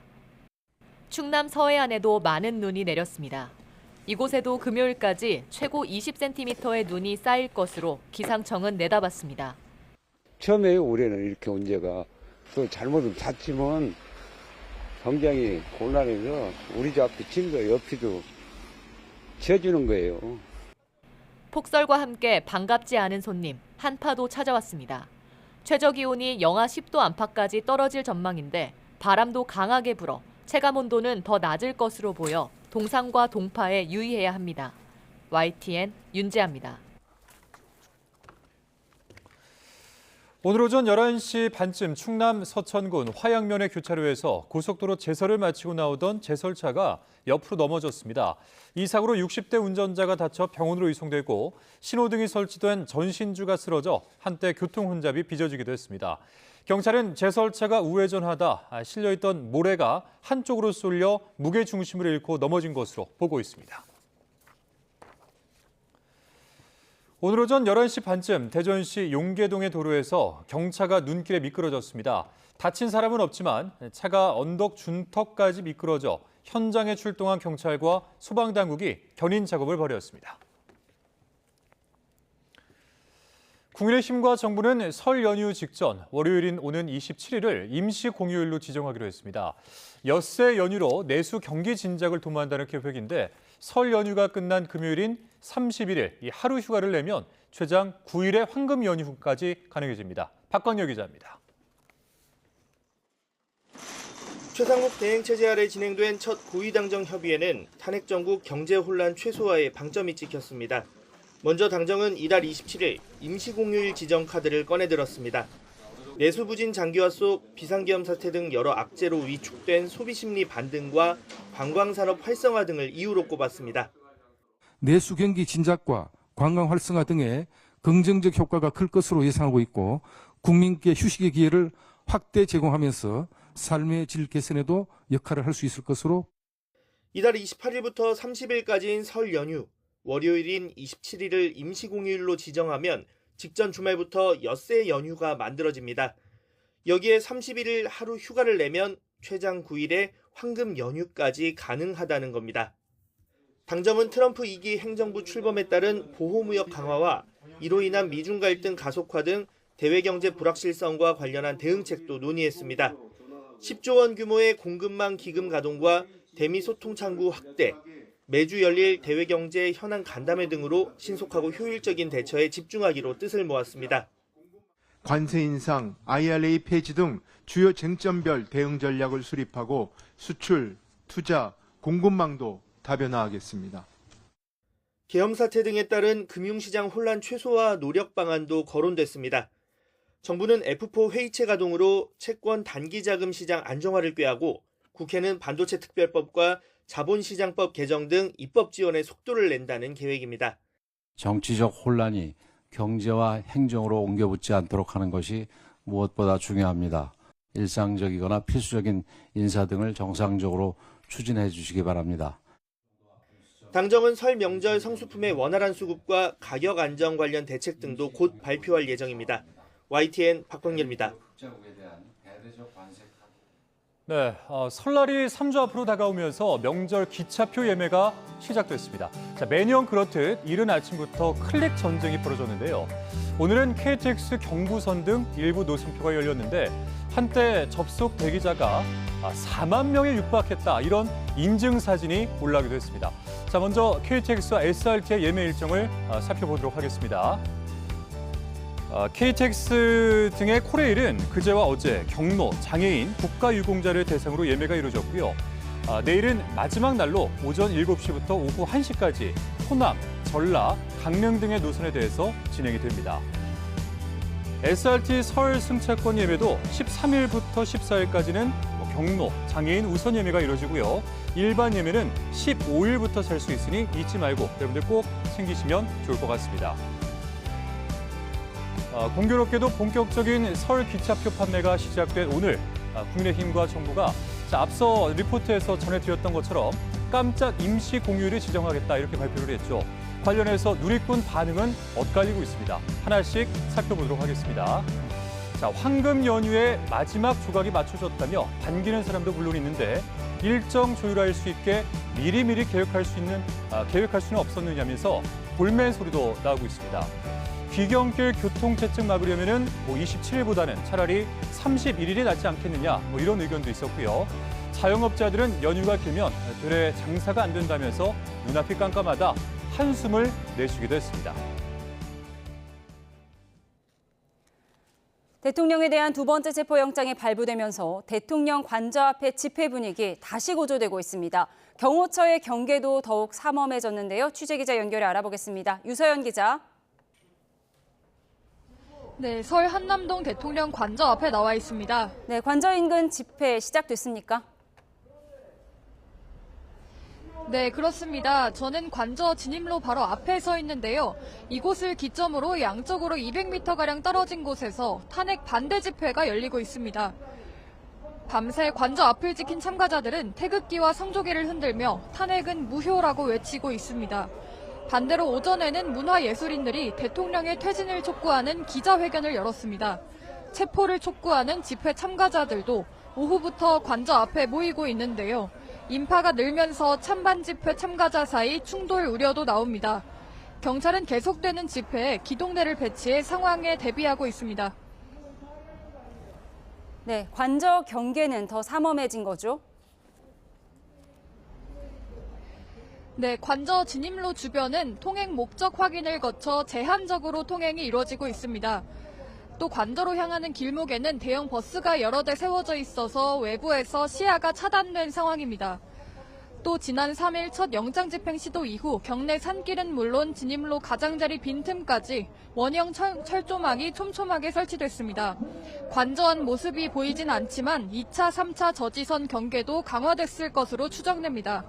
윤 대통령 측은 영장이 무효라며 불응하겠다는 입장을 거듭 밝혔고 관저를 지키는 경호처도 영장 집행을 저지하겠다는 입장인 만큼 공수처가 2차 집행에 나서면 격한 대치가 예상됩니다. 지금까지 한남동 관저 앞에서 YTN 유서연입니다.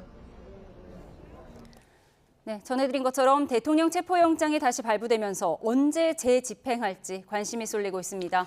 관저는 2차 체포 시도에 대비해서 철조망이 설치되고 또 차벽이 강화되는 등 요새처럼 변했습니다. 관련해서 사회부 백종규 기자, 박성배 변호사와 함께 자세히 살펴보도록 하겠습니다. 안녕하십니까? 안녕하세요. 네, 2차 체포영장을 언제 어떻게 집행할지 관심이 쏠리는데 경찰이나 공수처 취재되는 게 있나요? 네, 공중수사본부 윤석열 대통령 체포영장 집행 1차 시도 때 뼈아픈 실패의 맛을 봤죠. 그렇기 때문에 절치부심하면서 2차 집행을 준비하고 있습니다. 공수처는 구체적인 2차 체포영장 집행 시점과 방법에 대해서는 지금 말을 아끼고 있는 상황입니다. 경찰과 계속 협의하고 있다는 언급만 반복하고 있는데요. 경찰이 더 적극적인 역할을 분담하는 것을 전제로 계획을 짜겠다는 입장입니다. 일단 경호처의 인간띠와 그다음에 차벽을 뚫고 관저로 진입하는 것을 넘어서 체포 이후의 방안도 고심해야 하는 상황인데요. 체포 이후 윤석열 대통령을 호송차에 태워서 정부 과천청사에 있는 공수처로 데려갈 방안도 고민해야 합니다. 이 때문에 경찰과 대응 전략을 짜는데 시간이 다소 걸릴 것으로 보입니다.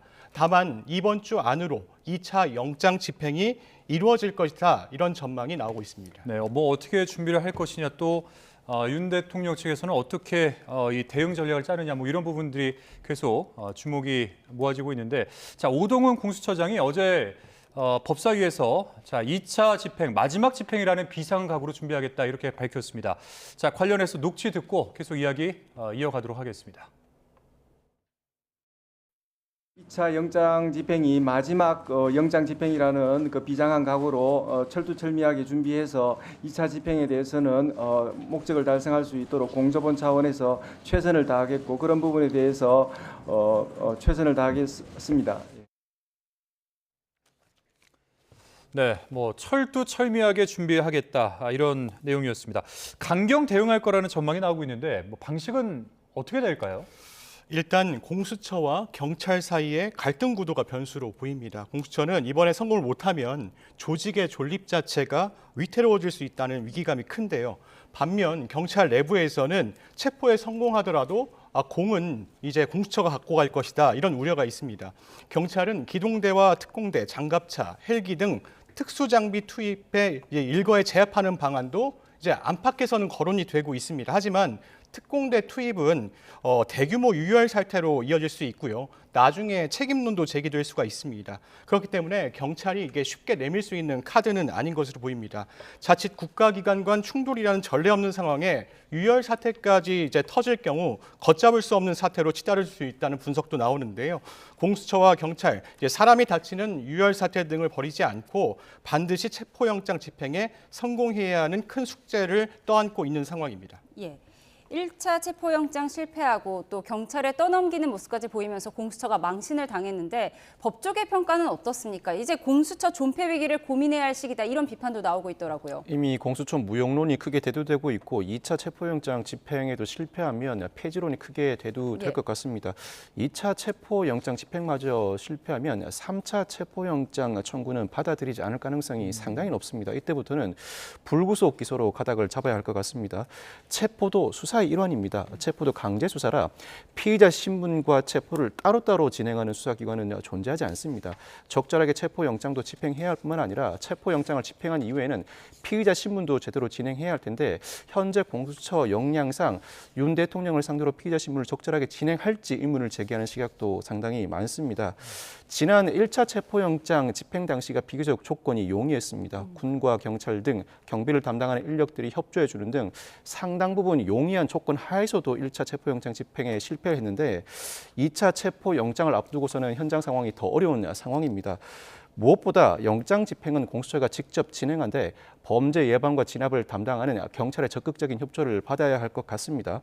다양한 시뮬레이션을 구상하고 무엇보다 공수처도 물리적 충돌을 두려워해서는 안 됩니다. 체포 현장에서 물리적 충돌은 흔히 발생합니다.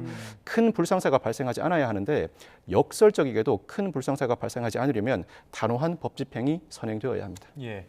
자, 백준규 기자. 한남동 관저 이 경비가 더 삼엄해졌습니다. 뭐 정문의 차벽도 굉장히 두꺼워진 상황이고 철조망도 여기저기 많이 이제 세워졌거든요. 그러니까 더 치열해지지 않을까 싶은데 어떻게 보십니까? 네, 말씀하신 대로 관저 주변의 경계는 더 삼엄해진 분위기입니다. 관저 진입로 주변에 경찰이 가림막을 설치를 했고요. 통행 목적과 이제 신분을 확인해서 제한적 통행이 이루어지고 있습니다. 그리고 대형 버스 여러 대가 가로질러 주차돼 있어서 차량 진입이 이제 쉽지 않은 상황인데요. 관저 정문에는 미니버스로 여러 겹의 이제 차벽이 설치됐습니다. 오늘 이제 확인한 사진이나 영상을 보니까 버스 세대가 이 철문을 세로 방향으로 막고 있는 모습도 확인할 수가 있었습니다. 1차 체포영장 집행 당시 공수처와 경호처가 처음 대치했던 이 철문인데요. 진입로 가장자리 빈틈은 물론 이제 경내 산길까지 원형 철조망이 촘촘하게 설치되어 있는 모습도 확인할 수가 있었습니다.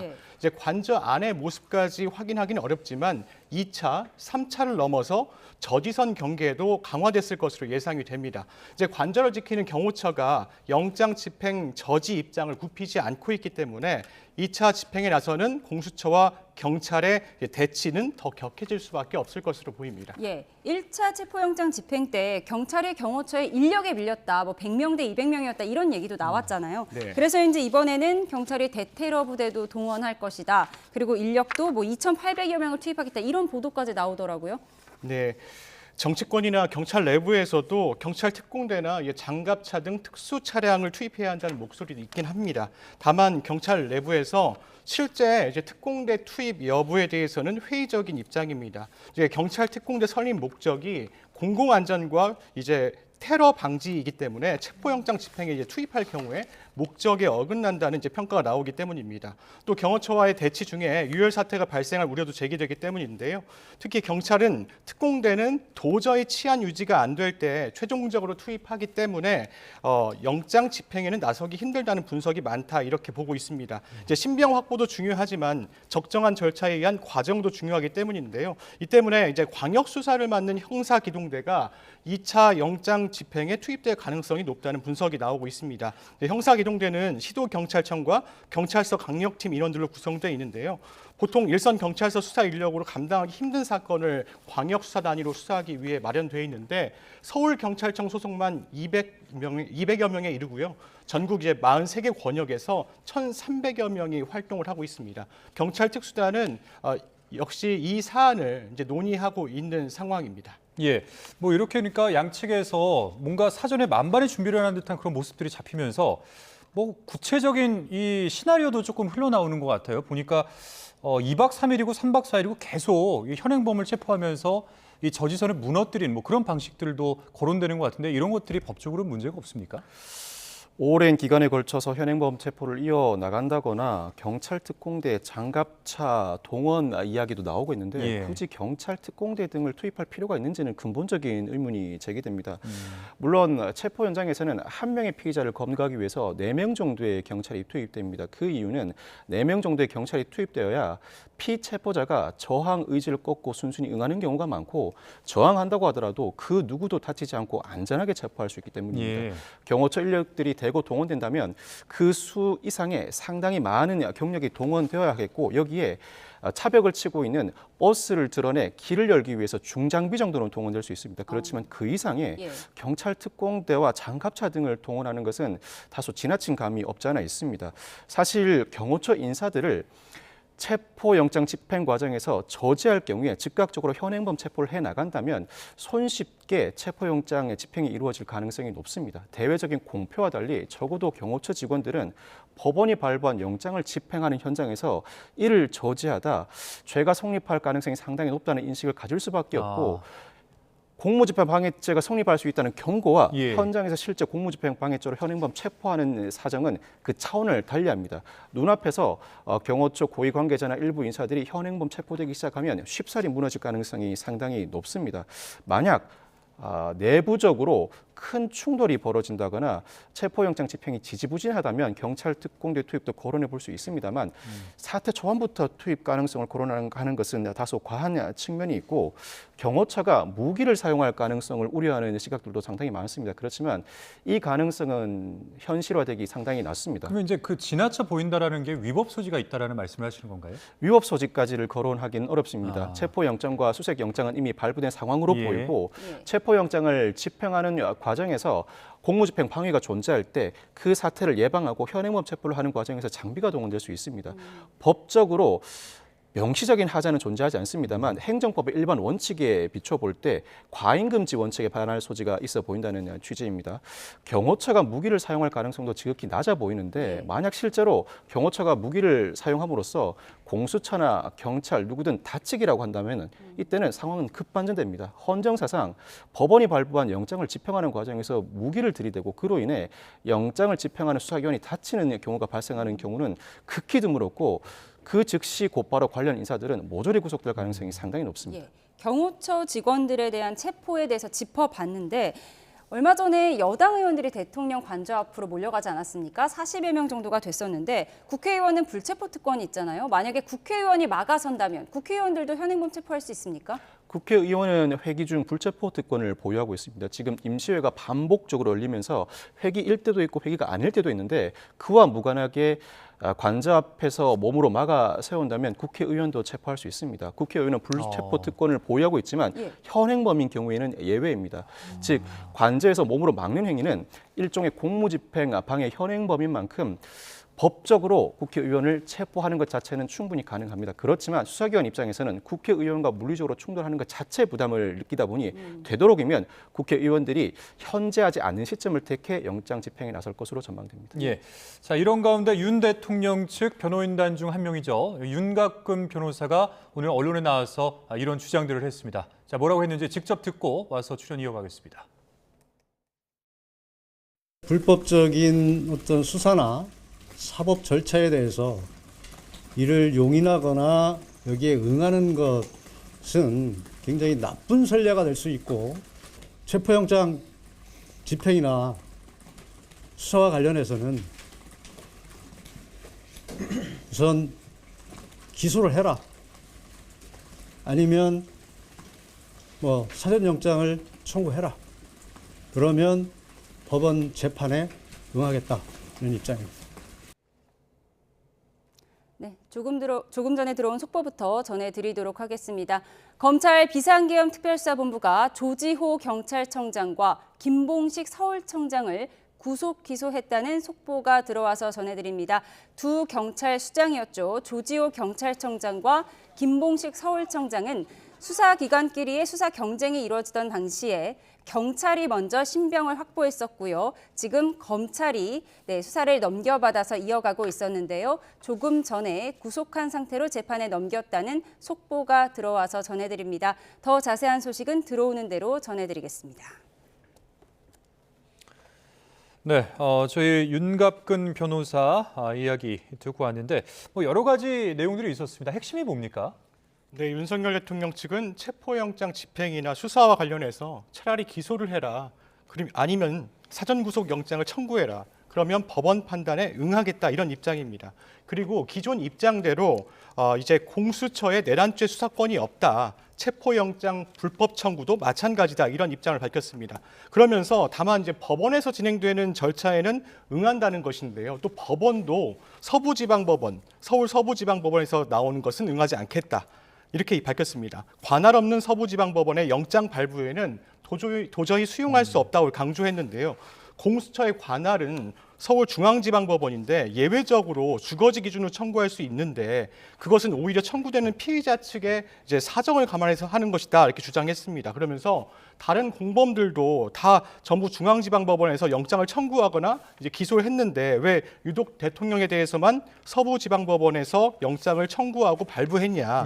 이건 영장 쇼핑이다, 판사 쇼핑이다 이렇게 비판했습니다. 그러면서 사전 영장을 청구하라는 것은 윤석열 대통령의 뜻이기도 하고 그리고 변호인단의 뜻이기도 하다 이렇게 입장을 강조하기도 했습니다.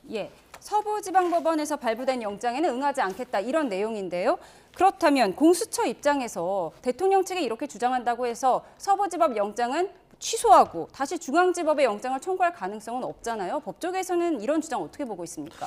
서부지방법원에서 이미 체포영장을 2회 발부했고 체포영장 이의 신청도 기각한 만큼 서부지방법원에서는 나아가 구속영장을 발부할 가능성이 상당히 높다고 판단하고 이와 같은 주장을 하는 것 같습니다. 그런데 중앙지방법원이라고 구속영장 발부 가능성이 낮은지는 의문입니다. 그 이유가 이 사건과 관련된 군 관계자들은 모두 군사법원이 구속영장을 발부했고 군 관계자가 아닌 민간인 신분이라고 할 수 있는 김용현 전 국방부 장관, 조지호 경찰청장, 김봉식 서울경찰청장, 노상원 전 정보사령관 모두 다 중앙지방법원이 구속영장을 발부했습니다.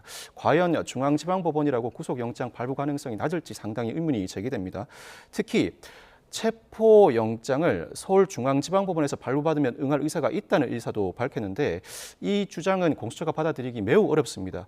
서울중앙지방법원에서 다시 체포영장을 발부받으려면 서부지방법원에 이미 발부받은 영장을 반환하고 중앙지방법원에 영장을 재청구해야 되는데 피의자의 소재를 확인하지 못해서가 아니라 영장을 제대로 집행하지 못해서 3차에 걸쳐서 체포영장을 청구할 때는 중앙지방법원은 영장을 발부하지 않을 가능성이 상당히 높습니다. 뿐만 아니라 윤 대통령 측은 바로 구속영장을 청구하라는 주장도 하고 있습니다. 구속영장을 청구하게 되면 영장실질심사가 열리게 되는데 영장실질심사에는 어차피 대응할 전략을 가지고 있었던 것으로 보입니다. 그리고 바로 구속영장을 청구하게 되면 체포영장이 집행된 경우 일시적으로라도 구금이 되는데 구금을 피할 수 있는 이점도 있습니다. 뿐만 아니라 구속영장을 바로 청구하게 되면 영장실질심사를 위해서 법원은 수사기관이 발부 청구한 구속영장 청구서를 윤 대통령 측, 즉 피의자 측에게 열람 복사를 해줘야 합니다. 그 과정에서 주요 범죄 사실과 그 근거를 어느 정도 확인해 볼 수가 있습니다. 그 사실관계를 확인하고 난 이후에 대응하겠다는 방침으로 읽혀집니다. 뿐만 아니라 바로 기소하라는 주장도 신병을 확보하지 않고 바로 기소하라. 불구속 상태에서 상당 부분 재판을 받을 수 있는 이점이 있고 불구속 상태라면 재판부의 재판 태도도 그러하겠거니와 피고인도 재판 대응에 상당한 긴 호흡을 가질 수가 있습니다. 탄핵 심판을 먼저 진행할 수 있는 이점이 있습니다. 이와 같은 여러 가지 이점을 고려해서 전반적인 주장을 한 것으로 보입니다. 지금 경찰이 그 박종준 경호처장에게 출석 3번을 요구하지 않았습니까? 이 다음은 이제 체포영장 청구와 발부 수순을 밟을 것이다 이런 관측이 나오는데 여기에 대해서는 어떻게 보세요? 10일 10시까지 출석하라는 3차 출석 요구를 한 바가 있습니다. 만약 이때도 출석하지 않으면 그때는 경찰이 체포영장을 청구할 가능성이 상당히 높아 보입니다. 이미 박종준 경호처장은 1차 체포영장 집행 당시에 특수공무집행 방해 혐의로 입건된 상태이고 시민단체의 고발로 내란죄로도 입건된 상황입니다. 여기에 1차 체포영장 집행 당시에 일반 사병을 동원했다는 의혹도 제기된 상태라 직권남용죄도 적용할 수 있다는 경찰 내부 의견도 나오고 있는 상황입니다. 3차 출석 요구에도 응하지 않으면 체포영장 신청 가능성이 상당히 높고 만약 그 이전에 2차 체포영장 집행을 시도하게 된다면 경호처장이 막아설 경우 그 이전에 이미 현행범 체포를 단행할 가능성도 배제하지 못합니다. 예. 자, 법원에 이번에 체포영장을 청구하고 또 발부하면서 법원이 이번에 이 체포영장에서도 형사소송법 110조, 111조를 배제한 것으로 알려졌습니다. 이와 관련해서 천대엽 법원행정처장 국회 법사위에서 생각을 밝혔는데 자, 이 내용 먼저 듣고 오겠습니다. 110조 적용 여부에 대해서는 형사소송 주석서를 비롯한 형사 다수 학설도 물적인 압수수색 그리고 인적인 체포수색의 경우에는 달리 취구하는 것이 맞다는 견해를 취하고 있는 것으로 알고 있습니다. 최종적으로 이 부분이 대법원에서 어떤 판단이 나올지는 지켜봐야 되겠지만 이와 같이 이제 여러 가지 견해가 있고 또 그 당시 영장 판사는 주류적인 견해를 따른 것으로 보입니다. 네, 학계 다수설을 따른 것이다. 어떤 내용입니까? 예, 천 처장은 어제 국회 법사위 현안 질의에서 이제 학계의 다수설을 따른 것이다 이렇게 말한 뒤에 주류적인 견해를 따른 것이다 이렇게 이야기도 했습니다. 그러면서 형사소송법 110조 적용 여부에 대해서는 물적인 압수수색과 인적 체포수색은 달리 추구하는 게 맞다는 게 다수의 학설이다 이렇게 덧붙이기도 했습니다. 이어 적법한 절차에 따라서 이루어진 것을 존중하고 그에 대한 다툼 역시 절차 안에서 이루어지는 게 법치주의의 핵심이라고 강조하기도 했습니다. 재판을 통해 영장이 발부됐다면 이의 신청 등 제도권 안에 있는 절차를 통해서 다루는 것이 법치주의에 맞다고 생각한다고 강조하기도 했는데요. 이에 대해서 윤석열 대통령 측은 위법 무효라며 이의 신청을 냈지만 법원은 이를 기각했습니다. 예. 1차 체포영장에서도 이 형소법 110조, 111조 배제 논란이 있었어요. 사법부가 입법부의 범위를 침해했다 이런 얘기도 나왔었는데 지금 이번 영장에서도 똑같이 배제 조항이 들어갔다는 거 어떻게 해석해야 할까요? 수색 영장의 형사소송법 110조 적용 예외 문구가 기재돼 논란이 크게 인바가 있습니다. 사실 이 부분은 사상 초유라고 했었는데요. 예, 학설상 대립이 있습니다. 이와 같은 문구를 기재하는 경우가 극히 드물기 때문입니다. 이와 같은 근본적인 문제가 제기된 이유는 현직 대통령에 대한 체포영장 집행 시도이다 보니 발생한 문제라고 할 수 있습니다. 학설상 대립이 있는데 군사상 비밀을 요하는 장소는 책임자의 승낙 없이 압수수색할 수 없다는 형사소송법 110조가 압수를 위한 수색에만 적용되는가, 압수를 위한 수색뿐만 아니라 체포를 위한 수색에도 적용되는가를 두고 학설상 대립이 있습니다. 1차 체포 영장을 발부한 영장전담판사는 이 형사소송법 110조는 체포를 위한 수색에는 적용되지 않는다는 해석론을 기재했다고 보여집니다. 이미 윤 대통령 측이 이 체포영장 이의 신청을 했지만 서울 서부지방법원에서 기각한 바가 있고 천대엽 법원 행정처장도 다수의 학설이 체포를 위한 수색에는 적용되지 않는 것으로 보인다는 의견을 밝힌 바가 있습니다. 물론 최종적인 판단은 대법원의 몫이겠습니다만 가사 이 형사소송법 110조를 제외한다는 문구가 들어간 것 자체가 위법이라는 판단을 하게 된다고 하더라도 그렇다면 발부된 수색영장 자체를 무효로 돌릴 수 있을 것인가는 상당히 의문입니다. 수색영장 자체의 효력에 영향을 미치지 않을 가능성이 높고 나아가서 그와 같은 문구 기재가 전혀 없는 체포영장 자체의 효력에는 큰 영향이 없을 가능성이 상당히 높습니다. 그렇군요. 자, 이런 가운데 어제 윤석열 대통령에 대한 도주 의혹 제기가 있었습니다. 관련해서 녹취 먼저 듣고 오겠습니다. 지금 윤석열 도주 의혹이 제기되고 있는데 사실관계 파악한 게 있어요, 없어요? 지금 좀 정확하게 보고받은 바는 없고 그 어떤 차량에 관한 얘기는 좀 들었습니다. 네. 그거 아직도 파악 못하고 계시면 어떡합니까? 앞으로 체포하러 들어갈 건데 여기에 대한 대비책 있어요, 없어요? 예를 들어서 관저에서 나와서 다른 공간으로 들어가서 숨어 있으면 체포할 수 있습니까, 없습니까?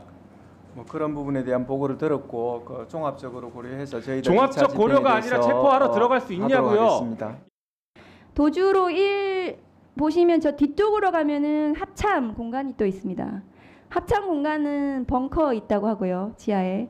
거기는 문 잡고 들어가면 밖에서 못 연답니다. 그리고 거기 패닉룸이라고 하거든요. 그것도 큰 길로 나와가지고 어디로 도주할지 모릅니다. 도주하면 수배하십시오. 네, 박은정 의원 같은 경우에는 구체적인 도주로까지 언급을 했었는데 이게 이제 어떤 내용입니까? 네, 야권을 중심으로 윤석열 대통령이 도주했다 이런 설이 계속 제기가 됐습니다. 경찰은 윤석열 대통령의 위치를 계속 파악 중이다 이렇게 밝히기도 했는데요. 윤석열 대통령의 도주설은 어제 국회 법제사법위원회 전체회의에 출석한 오동훈 공수처장의 발언으로 촉발이 됐습니다.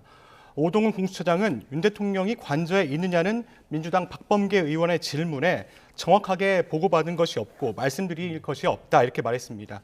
또 오 처장은 도망갔을 가능성도 있다고 생각하느냐 박 의원이 이렇게 질의를 하자 여러 가지 가능성에 대해 생각하고 있다고 답을 했습니다. 민주당 안규백 의원도 라디오 방송에서 자신이 제보받기로는 이제 이미 용산을 빠져나와 제3의 장소로 이제 도피했다 이렇게 들었다 이렇게 주장했는데요. 그러나 대통령실은 오늘 입장을 내고요. 윤석열 대통령이 지금 관저에 있는 것으로 전해 들었다 이렇게 밝혔습니다. 오늘 아까 윤갑근 변호사가 기자 간담회를 했잖아요. 예. 여기서도 윤갑근 변호사가 이야기를 했습니다. 정치권에서 대통령이 도피했다고 하는 건 정말 악의적인 소문이다. 이렇게 불편한 기색을 예. 내기도 했는데요. 예. 그러면서 어제 자신이 관저에서 대통령을 만나고 왔다 이런 설명을 하기도 했습니다. 이제 거짓 선동이 일어나고 있는데 이는 특정 목적을 가지고 악의적인 것이다 이렇게 강조하기도 했습니다. 예. 제가 어제 분명히 관저에서 뵙고 나왔다. 윤갑근 변호사가 이렇게 얘기를 하면서 항변을 했는데요. 도주라는 표현을 쓰지 않더라도 만약에 대통령이 관저가 아닌 다른 곳으로 이동했다면 이게 법적인 문제가 있을까요? 그 자체로 별다른 범죄가 성립하는 것은 아닙니다. 네. 그렇지만 실제로 이 관저를 벗어난다, 체포영장 집행을 앞두고 관저를 벗어난다면 윤 대통령 측은 큰 악수를 두게 되는 셈입니다. 예. 향후 구속영장 발부 가능성이 매우 높아집니다. 그렇지 않아도 어느 정도 범죄 혐의가 소명되고 증거인멸의 우려가 높다는 평가가 주류인데 여기에 실제 체포영장 집행을 앞두고 관저를 벗어날 경우에는 현직 대통령 신분임에도 불구하고 도주 가능성을 크게 점쳐 영장 발부 가능성을 크게 높이는 사유로 작용하게 될 것입니다. 뿐만 아니라 네. 향후 본안 재판에서 유죄가 선고될 경우에 예. 양형에도 지대한 영향을 미치게 됩니다. 예. 근데 사실 그 앞에 지금 시위대가 진치고 있고 언론사 카메라가 계속 관저를 비추고 있는데 사실 이동한다는 거는 현실적으로는 가능하기 힘들지 않습니까? 현실적으로는 가능하기 힘들고 무엇보다도 사실 관저를 벗어난다면 공수처나 경찰 입장에서는 체포영장 집행하기가 더 용이합니다. 예. 경호처를 벗어나 있는 상황이라 예. 이 체포영장에 장수적 제한은 존재하지 않습니다. 만약 관저를 벗어나게 되면 이동 경로만 포착한다면 아무래도 경호처가 그 경호를 하는 과정에서 관저 내에 있는 것과 이동 과정에서의 경호 정도는 달라질 수밖에 없습니다. 이동 과정에서의 경호 정도가 많이 느슨해질 수밖에 없는 상황이다 보니 그 이동 경로만 포착하게 된다면 비교적 손쉽게 공수처와 경찰이 체포영장을 집행할 가능성이 높아지게 됩니다. 예. 자, 그리고 윤석열 대통령 탄핵 사유에 이 내란죄 철회 문제 있지 않습니까? 이게 이제 논란이 계속되고 있는 상황인데 양측의 주장을 다시 한번 좀 정리를 한번 해주시죠. 네, 지난 3일 헌법재판소에서 열린 이제 윤석열 대통령 탄핵 심판 2차 변론 준비기일에서 이때 국회 측이 탄핵소추안에서 형법상 내란죄 부분을 철회하겠다고 밝혔습니다. 그러자 여권에서는 탄핵소추 자체가 잘못된 것이라고 반발하고 나섰는데요. 국회 측은 이에 소추 사유 핵심이 철회되거나 바뀐 적은 없다 이렇게 해명을 했습니다. 내란 우두머리의 국헌문란 행위 자체는 소추 사유로 그대로 남겨두기 때문에 문제 소지가 없다는 건데요. 반면 윤석열 대통령 측은 내란죄 성립 여부를 제외하면 탄핵 사유 가운데 80%를 빼는 셈이라고 반박했습니다. 이어 탄핵 소추를 각하해야 할 사유에 해당한다고 주장했는데요. 헌법재판소는 이는 재판부에서 판단할 사항이라며 원칙적 입장을 냈습니다. 예. 내란 행위는 그대로 두고 형법상의 판단은 헌법재판소에서 받지 않겠다. 이 복잡한 단어를 두고 시청자 여러분도 좀 어려울 것 같습니다. 지금까지 사회부 백종규 기자 그리고 박성배 변호사와 함께했습니다. 두 분 감사합니다. 고맙습니다. 해가 지면서 공기가 빠르게 차가워지고 있습니다. 추위 속에 충청 이남 곳곳에는 눈비가 이어지고 있는데요. 이 대설특보가 내려진 충남과 호남을 중심으로는 내일도 폭설이 이어지겠습니다. 이미 많은 눈이 쌓인 전북에는 모레까지 최고 30cm의 눈이 더 오겠고요. 충남과 전남에도 최고 20cm 이상이 더 내리겠습니다. 폭설의 한파까지 기승입니다. 오늘 한파특보는 내륙 곳곳으로 확대 강화됐고요. 이 서울에도 첫 한파특보가 내려진 가운데 내일은 올겨울 최강 한파가 찾아오겠습니다. 서울 아침 기온이 영하 12도까지 뚝 떨어지겠고요. 중부 내륙에서는 체감온도가 영하 20도, 남부에서도 영하 10도 안팎에 달하겠습니다. 칼바람은 종일 계속되겠습니다. 낮에도 서울이 영하 7도, 전주 영하 5도, 대구는 영하 3도에 그치겠으니까요. 그 어느 때보다 보온에 신경 써주셔야겠습니다. 날씨였습니다. 네, 이상으로 수요일 뉴스온 마치겠습니다. 함께해 주신 여러분 고맙습니다.